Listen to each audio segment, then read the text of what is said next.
እንኳን ደስ አለሽ ይዙዬ አባቴ። አንተ ብትደብቀኝም ጥሪ ደርሶ ያቺን የመሰለች ልጅ አፈሻ አባቴ። የምን ጥሪ? ለሰርግማ አለ ተዘጋጅቷል። ማግዝ ነገር ካለ ንገረኝ እሺ። አይ ሄኒ ሳላውቀው ላይ ያጋባኝ ነው እንዴ? ለካ እውነት ነው። ምኑ? ጆሮ ለባለቤቱ ባዳ ነው። ምንድነው የምታወራው? ሰው ዛሬ ምን ሆኗል? ምን አገናኘው? ያው እንደውም መጣችልህ፣ ሂድ አናግራት። እኔ እምልሽ ሳናውቀው ሊያጋቡን ነው እንዴ? እኔ ላገባ ነው። ዛሬ ምን ሆናችኋል? እኔ ሳላውቅ ነው እንዴ የምንጋባው? አንተ ሳትሆን እኔ የማገባው። በያት ቀልጂ። ምን የሚሉት ፕራንክ ነው ይሄ ደግሞ?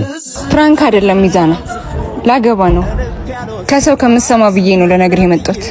ከመሬት ተነስተሽ ላገባ ነው ስትይኝ እንዳምንሽ ነው የፈለግሽው? በያት ቀልጂ። አንተ መናገር የማልችላቸው ብዙ የተፈጠሩ ነገሮች አሉ። የምርሽ ነው? ለኔ መናገር የማይችል ላደረክልኝ ነገሮችና ለውለታ በጣም አመሰግናለሁ። ቆይ እኔ ላንቺ ያደረኩት ውለታ ነበር እንዴ? ፍቃደኛ ከሆንክ ካርድ ልክልሃለሁ።